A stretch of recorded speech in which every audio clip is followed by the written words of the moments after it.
So, good morning, James of Barely Bruised Books. Good morning. How are you doing? I'm doing okay. Yourself? Manage Not too bad. We pulled this together pretty quickly in anticipation of National Citizens Inquiry arriving in Ottawa tomorrow.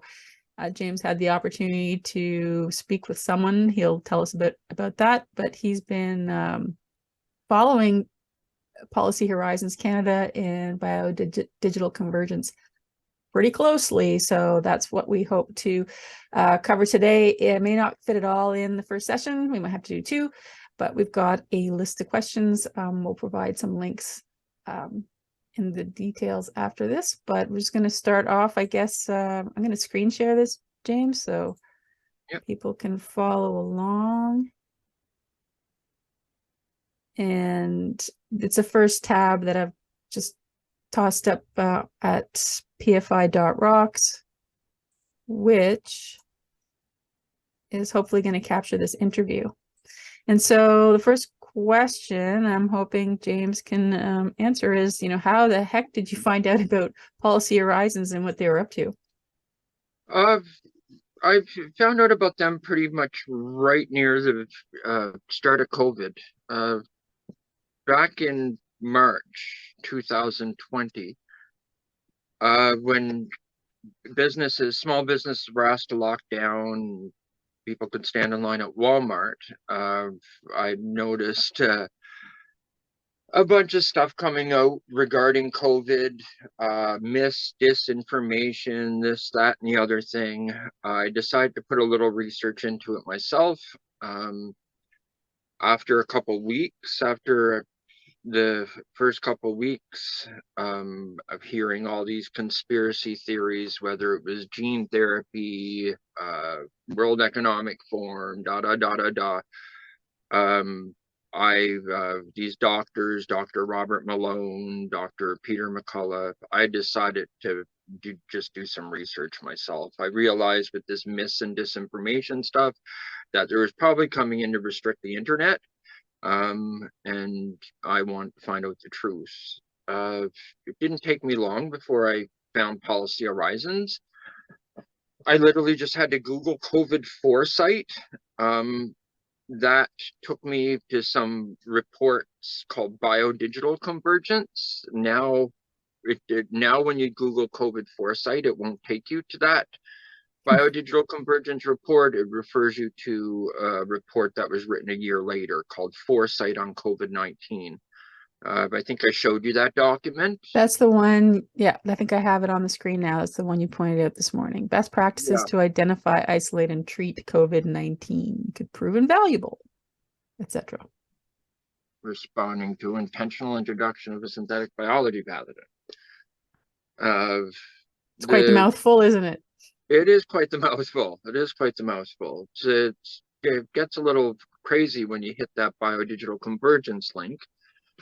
But if you do that, it will go into more reports from Policy Horizons that just so happened to start a month before the first lockdown. Those reports are very, I'm sorry to inform everyone, but they have to be informed of this. Those reports, like literally in the first paragraph of the Exploring Biodigital Convergence report, it talks about changing the name of redefining humanity.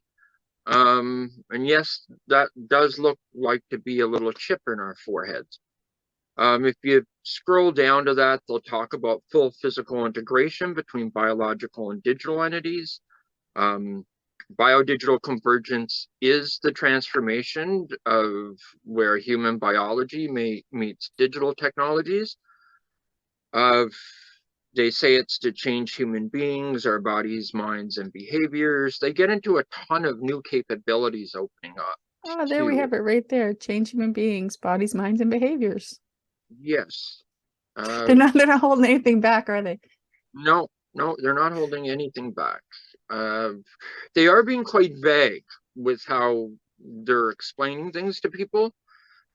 They do bring up a new economy there that seems about to be implemented with soon. but they bring up a bunch of new capabilities that we're opening up. And when I say they're being vague, like when you hear policy horizons, when I was first looking at this information, I was hoping it was 10 years down the road. They weren't explaining it clearly how they were doing this in that first report. So I looked into it, like if you go down to what new capabilities could arise on that exploring biodigital convergence, they have a ton of new stuff that was opening up right around this time. They got altering the human genome, they got CRISPR, they got 3D printed tissues based on digital designs, they got monitoring, altering, and manipulating human thoughts and behaviors. They even got Elon Musk's Neuralink there. And I was wondering how they were doing all this. They have a bunch of, if you scroll down, of related posts too. I know I shared a lot of the links of those related posts with you. Back on, let's see, the ones that I listed this morning. Yes. 9 links. Okay. I don't know. All the ones that say horizons there are related to this digital convergence. So if someone wanted to, get up to speed quickly, they could just spend a little time in these links and then maybe I would start with that exploring biodigital convergence report. So that's the one listed at number 2. So what do you think of the power structure behind policy horizons, James? Oh, wow.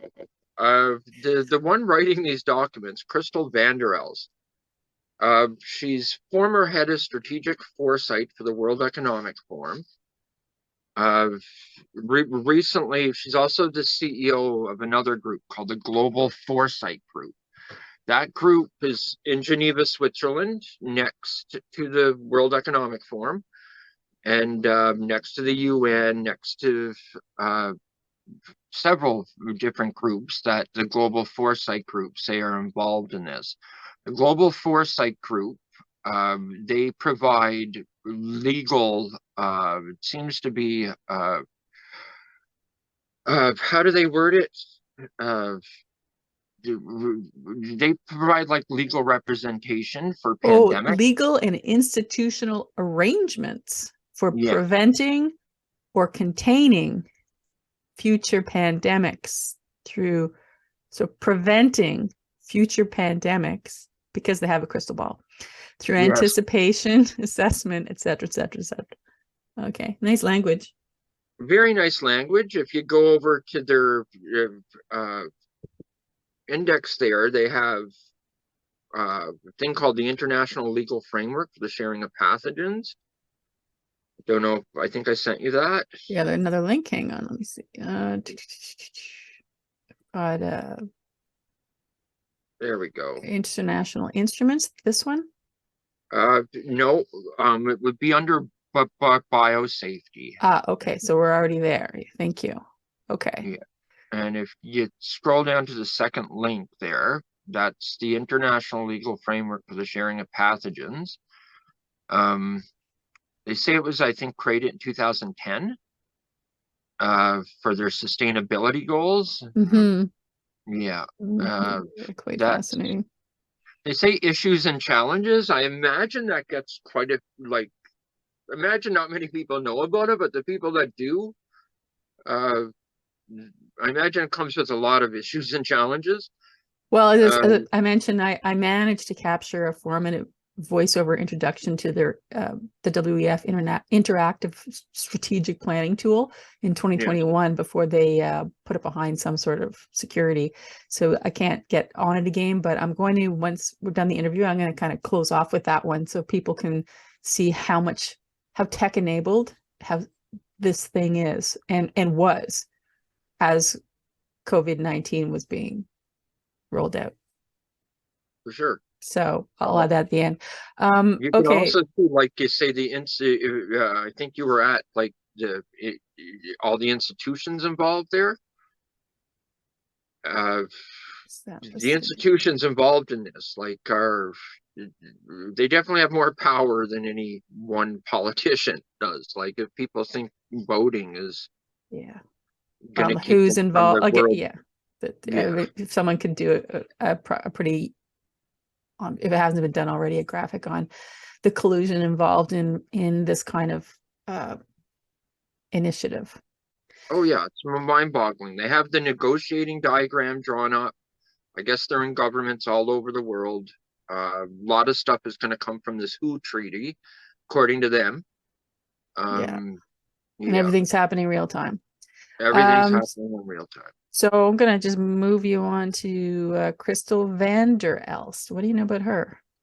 I know that not only was she hired, like, not only is she the CEO of this global foresight group, she was hired by another group in Geneva, Switzerland, called the International Electrotechnical Commission. And they put, I don't know, I don't know if I sent you the links to that, but our Standards Council of Canada, I believe I sent you the link to the Standards Council of Canada, where they say Canada's at the forefront of this. If you go into that link, they'll bring up the IEC. Now, they're the International Electrotechnical Commission. They put standards for Got it. Yeah. all electrotechnical issues throughout the world. They, meaning 5G, 6G, the smartphone in your hand, or that I'm doing this Zoom meeting with. Yeah, it's incredible, really. Yeah. They say they put standards for a more safe and efficient world. If you go into their reports on this, Biodigital Convergence, they call the standard SEG 12. It's mind-boggling, the information in there. Talks about biohacking, cyborgs, 3D printed organs, GMO foods. Wow. They say we all have digital twins now. Like everyone. Yeah, they bring up metaverse reality coming to us soon, I guess. Oh boy, glad I didn't have lunch yet. Yes. Like flagship initiatives. Oh boy. Okay, so that's a good link. What was it? Which one was that? They also bring up, from my understanding, the people in these smart cities are going to be the first ones hooked up to this new reality. Well, actually, someone gave testimony the other day. I linked it to this work in progress page about Canada, and it was someone, where did I put it? 15-minute reservations. So this was testimony from a First Nations Micmac. He did testimony on Twitter, so I recorded it, threw it on YouTube, so it's in there. And so basically he just sees history repeating itself with respect to they're not calling them reservations, they're calling them 15-minute cities, but it's the exact same thing. And so I invite people to listen to his testimony, because I mean, we know what happened, we know what they did before, and they're doing it again. I mean, well, they bring up, they actually, like, talking about First Nations, I think I sent you those Indigenous perspectives. They're like the government, yeah, the policy horizons are talking to the First Nations Technical Institute here in Ontario regarding this biodigital convergence. They say right off the bat that mRNA jabs are biodigital technologies. They also, they wrote that report in April 2022, but it's about their experience. Can I just read this? Yeah. The abstract, the biodigital convergence describes the intersection, and in some cases merging, of biological and digital technologies. Biodigital technologies include, but are not limited to, mRNA vaccines used to treat COVID-19, digitally controlled surveillance insects, microorganisms genetically engineered to produce medicinal compounds and more. And more Wow. wonderful stuff. Wow. Wow. Yeah. And all they really want to start is some clean drinking water. That's it. That's it. Oh, EV. Anyway, okay, I'm gonna let's see. We have so many places to go. Like I said, I just want to do a broad overview because you know so much, James.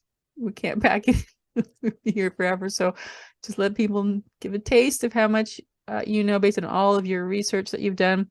I have a question. So which politicians, federal or otherwise, have expressed concern over the path in which Policy Horizons Canada seems to be taking us? None. One. Sorry, Randy Hillier. Okay, Randy Hillier. Randy Hillier brought this up 2.5 years ago. I was talking about this stuff then. I knew about Horizons at that point. A person I brought this up to, a former staff, said, hey, a politician brought that stuff up. He said it's the COVID policy in the Canadian government.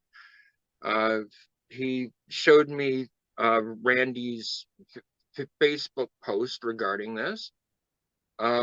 Within 24 hours, Randy was removed from social media. Well, at least that post was. I know he didn't post for a while after that. He was called a conspiracy theorist. Some people were even asking for his arrest. Oh yeah, that's their MO, right? Yeah. Has he not been called mentally ill yet? I think he's been called mentally ill, yeah. That's their other go-to. Yeah. I know he's out of Crazy. politics now. I believe his daughter's in politics now, and she's been given a hard time too, but I don't see anyone else bringing this Horizons information out. Maxime Bernier banned me. Well, I shouldn't. Okay. Sorry, I guess some politicians, I know a founding PPC member actually used these documents in a family courtroom. Okay. As far as raising awareness, though, publicly. No raising awareness publicly. In fact, Maxime Bernier banned me on Facebook for raising awareness publicly on his post. Okay. Well, I'll just add that too. Regarding free speech. I got banned for that from Max. Do you mind me publishing that? I don't mind that at all. Okay, I'm just doing that right now. That's what he did. That's Maxime Bernier banned James from what? On Facebook. Oh, banned James on Facebook. There was like he had a podcast. Mm-hmm. This was about I know I posted it on Twitter with screenshots. It probably was 6-8 months ago now. Mm-hmm. And he had a podcast on there with someone, and I put he asked people if they wanted if they had any questions or Mm-hmm. and I said, I have some questions. Why aren't you talking about the Policy Horizons and their COVID policies?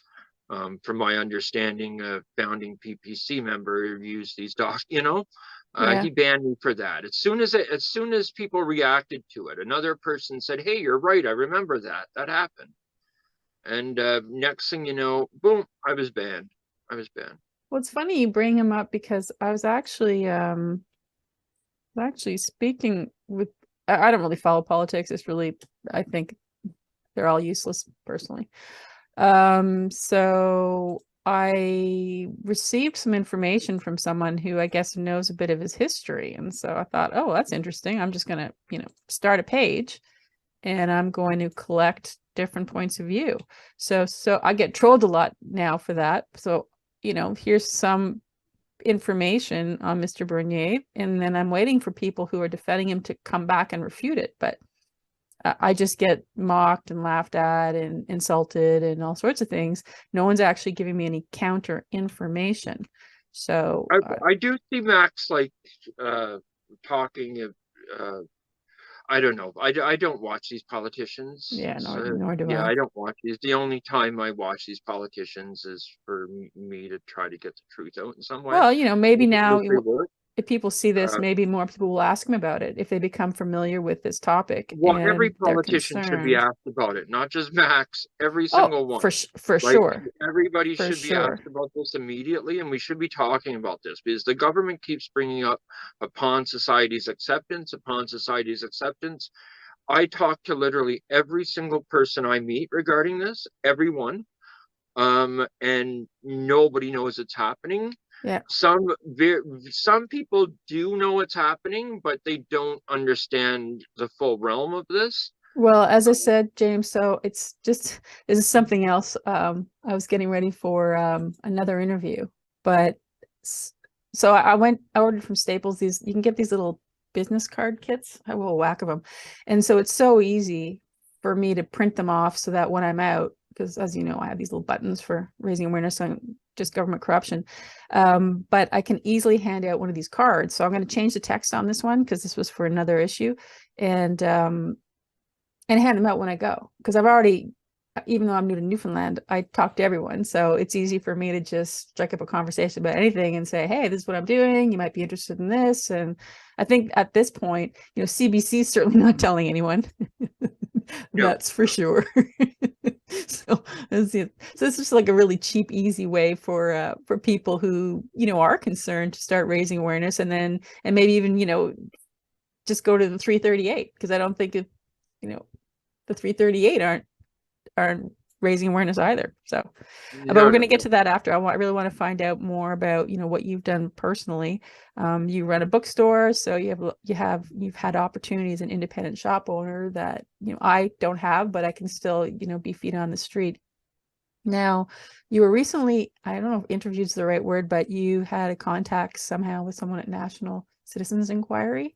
Had Yes, that I've had actually a happen, few and could you? contacts with NCI. Um, I my first phone call with NCI was with their guy on Twitter. Um, I've I would go. I think you've seen some of the things I've said on Twitter to NCI. A bit of it, Uh, although, I've yeah, I really don't been see a trying lot of to your get material them on to. Twitter, to be honest, James. It seems I get a very narrow feed. So even though I follow you and I ask for notifications, as I do for everyone I follow, I only see maybe 5% probably of the content. So unless I go searching in your account for what you've been up to, I likely won't see it.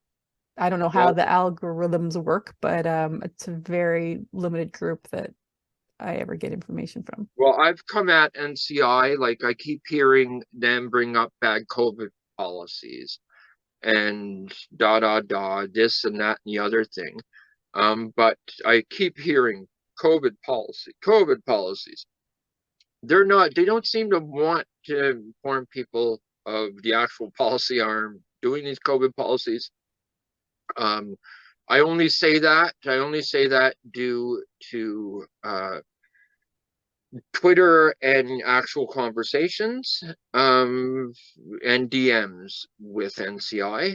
At uh, First, I would go to their page and just say, "Could you bring up the COVID policies from Policy Horizons?" Uh, After, uh, you've probably seen how sarcastic I can be in tweets, but the way I came at them, that NCI, their Twitter person, contacted me through DMs. We did have a phone conversation. I do believe the people that I'm speaking to on the phone are good and probably very sincere. Um, but I'm not so sure about the people at the top. I know I applied as a witness twice on paper, and then I had a phone conversation. The third application was a phone conversation. So you Um, haven't actually been able to have a look at full, because I haven't listened to them in a while, but when I did in the beginning, people would have testimony that could last anywhere from 10 to 45 minutes, really. Have you well, had an opportunity to do that? I there's going to be no, like, I highly doubt that I'm going to be given testimony regarding this. Um, like I say, I applied twice by paper, never got any receipt of that. I do know other people who applied that did get receipts. Hmm. Their Twitter guy, he has told me that they did receive my applications. When I was talking to a man last week, finally one of the people that I know who sent applications in, who spoke to someone, gave me someone's phone number. Like it's me who's applying the pressure here. I called this man, very, very sincere man. His name's Gerald. Uh, and there, uh, he spoke to me for probably almost an hour, regarding the things I'd bring up. I do know that he contacted, I guess he doesn't make the decisions, Hmm. but I know he contacted the people that do. All of a sudden, from my understanding of the conversation, of the applications that my witness applications from the Twitter, the guy from Twitter says they received. I guess in the last couple of weeks, a lot of things changed here in Ottawa, with the NCI crew that work here. Now my uh, applications can't seem to be found. So do you remember you said you were interviewed for, They couldn't be found. He said apply again. you know what I'm going to do? I'm going to park this, James. I'm going to, because I'd really like to know what you said. They spent an hour asking you questions and then somehow lost your application. Yeah. If we could just go over the types No, of but I shouldn't questions say they lost asked, my application. questions they It asked. just the guy. I can give you the actual recording of our second phone call, but the uh, he asked me to apply again. Now he had an hour conversation with me, so uh, that really upsets me. That really upsets me. But whatever. Okay, I'm just because they're going to Ottawa now, so I'm just going to put this in the parking lot. Types of questions NCIS, experience providing or not, testimony, very upsetting experience, just so people can be aware that, because not everybody can get in front of a panel, online or otherwise, and convey what they've experienced. And some of these stories they're horrific, they're heart-wrenching, they're awful. So I They think, are hard. They are. They're the ones coming from actual citizens are definitely very, very heartbreaking. so if you don't mind, because we're going to get cut off here in about 4 minutes, and then I'm going to, we can do a part 2 today, even though, so I hopefully patch them together in something that's less than 45-ish. But I'd I like would to, like to say one thing in the 4 minutes is that I really thank everybody that is speaking there, from the citizens' views anyway. okay. Um, the the people that, like, I was asked in my hour interview of whether if I would be if I mind being cross-examined. I told them I didn't. I told them I would give them whatever amount of time they needed. It seemed like an hour. Like you said, if I was chosen, I applied both as an expert and as a regular citizen. I only applied as an expert because I feel through my community group that discusses this, I've and through my research that I've probably learned a lot more than most people have. But I want to say that thanks to everybody that is speaking there and Okay, giving their experience. that's awesome. I'm just going to have to fix this link, but for anyone following along, because I did post it to the menu, and I do have some people that watch this account like a hawk. This is my situation, so I'm just going to post that link right now. Okay, so now, oh yeah, TD Bank. So this goes back a few weeks ago, and you were trying to sort of bang the drum on what's going on there with their new customer, what do they call it? A client agreement-ish digital arrangement. Yes, I wasn't the following it, but online digital access agreement, I believe it's called. Mm-hmm.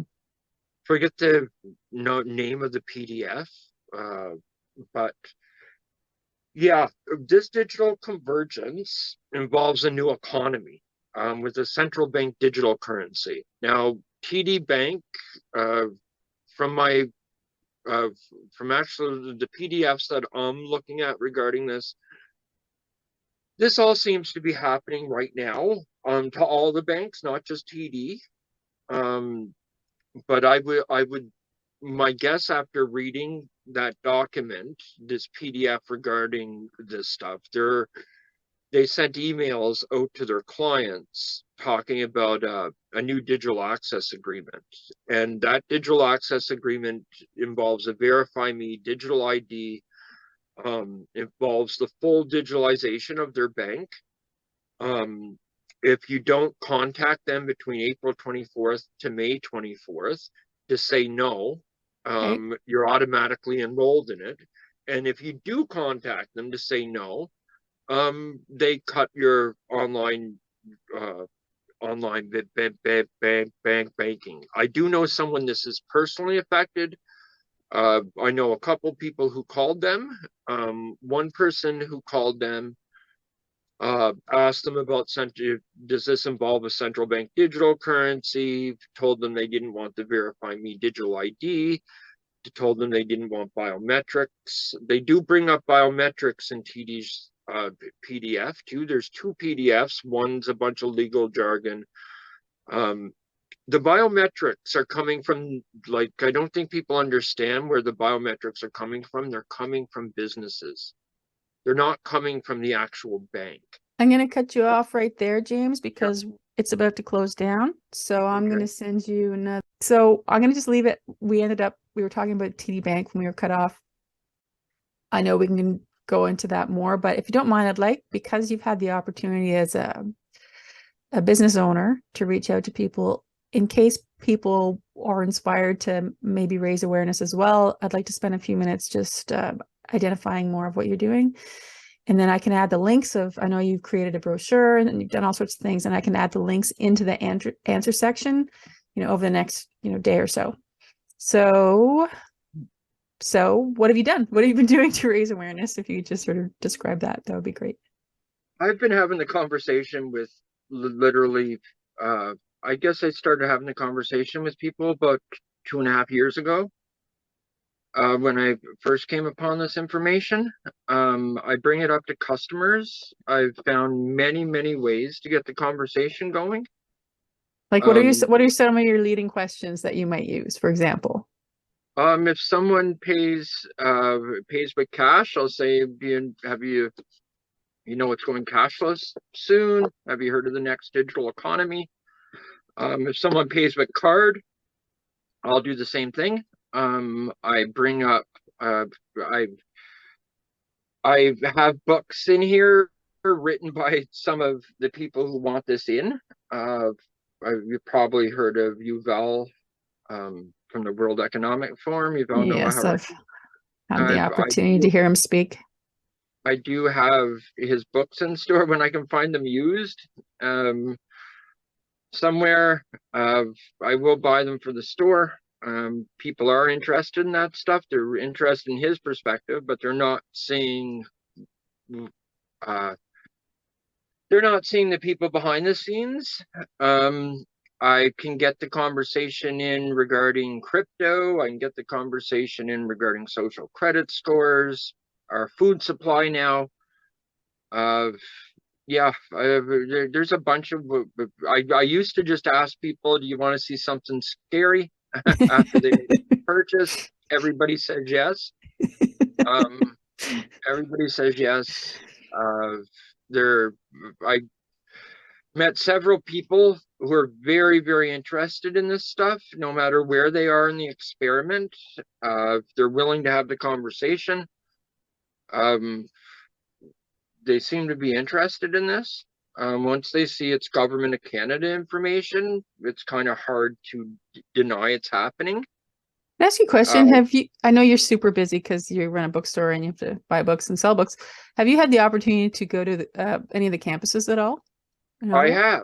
I've gone to the University of Ottawa, and spoken outside there, with my pamphlets. How did that go? Several. That went well. That went well. I talked to a couple people that, actually one person provided me some information that I certainly didn't know. I suspected that, but when I was showing them this information, they were saying that made sense. They were into quantum computing, and they said that makes perfect sense. I see Horizon's name come up on, um, they seem to feel that Horizons are giving grants to the universities. Mm. And she provided me some evidence that would lead me to believe that too. But yeah, the conversations are interesting. There's a professor that comes to the store. I'm just a few minute walk away from the University of Ottawa. Well, I have several professors that come to the store. One brought, that report, Canada Beyond 150, Capital and Debt, to their students up, where they bring up the social credit system that's going to be implemented if this new economy comes in. He brought that up to his students. That was nice to see. Some students even after the class, he said if people have more questions regarding this stuff, they should go to horizonsgc.ca. Some students came up and asked him. They said they looked at the information regarding biodigital convergence and the next digital economy. He advised those students to come get my take. That was nice to hear that. So you Some had of a them students. relative, so people were looking for places to go to sort of just get started, because not everybody's used to raising awareness, right? So No, that they're was not. fairly friendly environment then. I mean, I've done shopping malls. I've done a lot of shopping malls. I don't think I did a campus yet. I had lots of intentions. I never got there. But yeah, it's just that's a great. I just wanted to get your feedback on that one. You just made me think of it. I was at a small contract at National Research Council in 2017, and one of the things they were investing in was blood-brain barrier technologies. And so I know the NRC and I think it's IRAP or IRAC. They keep changing the names, but you just reminded me, because I also had a short stint at Carleton University, of the types of taxpayer-funded grants that are made to our universities on this stuff. So I'm just going to add that to the parking lot while I think of it. Well, you bring up Carlton. There's like another. There's a person in Australia. Her name is, Kate Mason, and she interviewed me recently, and she's, very interested in this Horizons information. They're in Australia too, believe it or not. Yeah.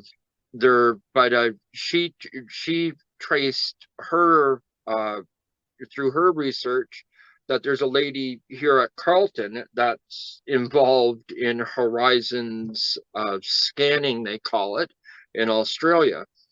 Hmm. And she has an office. I forget her name. I should, but I was going to go to Carleton and see if she has an office there. I heard she did. Hmm. Um, so I was going to go and What's her see name her. again? I'm just going to put it in the I, I parking lot. I forget the actual lady at Carleton's name. I have to go through my It's okay. DMs with Kate, the one who interviewed me, Yeah, to I'll find just that out. She just plunk it recently in. showed me that. Uh, but they seem to be heavily set up all over the world with this. They are. Yeah. I can spare you the details on that. I worked in a specific group for that for a bit. So let's see. Oh, yeah. So as far as resource requirements, what are people looking at from a time, money, and other I people didn't spend much. perspective? If Like, I unfortunately spend a lot of cash on Twitter advertisements, um, regarding this, but Twitter will let you advertise this. Uh, I put several, uh, tweets out that, I paid for, promoted tweets. Um, I was surprised that Twitter allowed that. Facebook won't allow it. I made pamphlets too. I made these pamphlets that uh, I find this is much better than the Twitter ads. The Twitter ads seem to only go to the people who are awake, I guess. Okay, yeah. Um, the uh, these pamphlets I made don't cost me much at all. If anybody wants a copy of this, copy of the PDF, uh, they're welcome to have it, or they can come by the store and pick up a pamphlet. I have noticed that it's a lot easier to get the conversation going with these pamphlets and that people are interested in them. Okay, well, I think I have Um, a copy, James, so I'll add a link to this interview summary page under number 8. I'll okay. insert the link to that. That's awesome. Do you ever record any of your events when you're out? I'm guessing no. I don't. Uh, some people, like, I have an event at the store here too. We have a weekly discussion regarding this. Okay.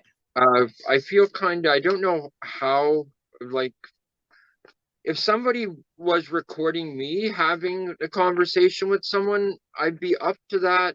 I don't feel, I don't know how I'd feel about bringing this information and recording them. Yeah, fair Some enough. But if someone some wanted to people are a interview, little shocked by it. Yeah, I would be like, I'm open to it. I just don't know how much the other person is open to it. okay, well, that's great. Well, if you have a forum and let's say somebody at Ottawa U gets this interview and they decide they want to get a group together at your bookstore and film it, because sometimes you'll have someone from journalism and they've got the camera because they're a journalism student and they're practicing and they might use it for you know an assignment, let's say. Like, I who do knows? have people in the group that don't want to be recorded. Hmm.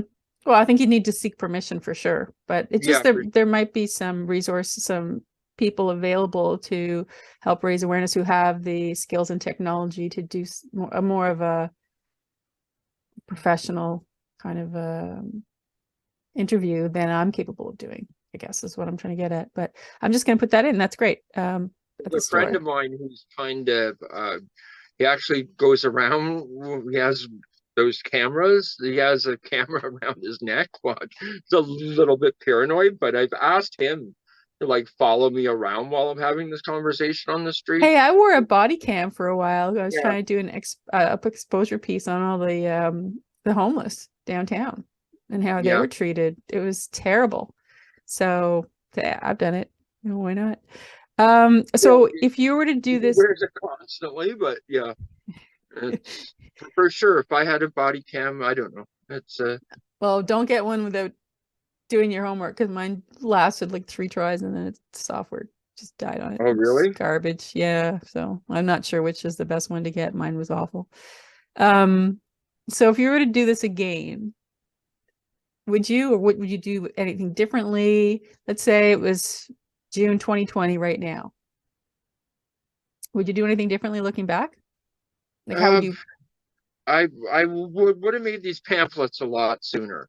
I would have made. I tried to, but yeah, I would have made these pamphlets a lot sooner.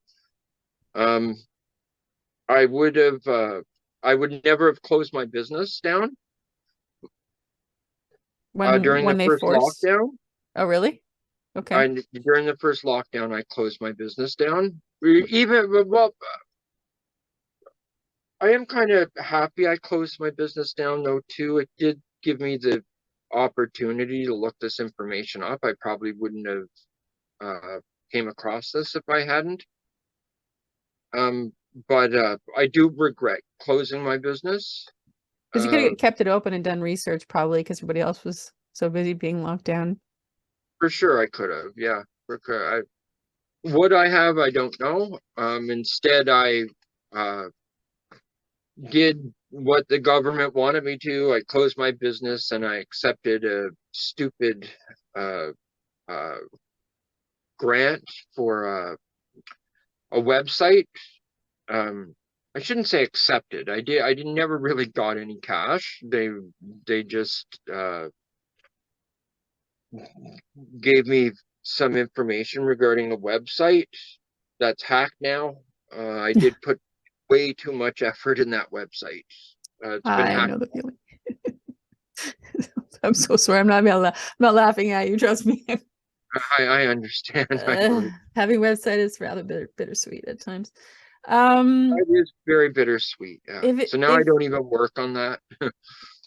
well, it's my third try doing this, so we'll see what happens. If you don't mind, I know you want to get to food and talking about Bank of Canada CBDCs, and I would love to do that, but because I'm new to converting this to YouTube and uploading stuff, if you don't mind, because it's almost 1 o'clock in the afternoon here in Newfoundland, I'm going to cut you off there, park those other two. And I know you want to actually show more of the policy horizon reports. So I'm going to just contact you privately after I know I've got this recorded without accidentally deleting the whole thing, and then pick it up. Does that sound okay? Yeah, I didn't catch all that. A call was coming in when you were talking there. Sorry. No worries. Just because I'd like to make sure that you have something for ideally tonight. It's 1 in the afternoon here now. So I'm going to cut it off here. And then once I've actually produced this and put it on YouTube, we're scheduled another time when we can do your last few points on what's going on with the food, your view on Bank of Canada plans for CBDCs and next digital economy, and then bounce back to your policy horizon reports, because I know there's more there you want to talk about. There's so much there that needs to be told to I know. people. So, but I just would like to be able, for people who know nothing, you've already provided so much, and if we could just fit it into a lunch hour. Yep. I think that's awesome. And then I'll link in the second part to this interview page, and then they can hear all the other stuff you have to say after they've had a nap or something. Sorry. Yeah, I've embraced my inner dark humor to deal with all this. So it's nothing's funny. None of it's funny. But so I'm gonna leave it before this economy comes in. So pardon me.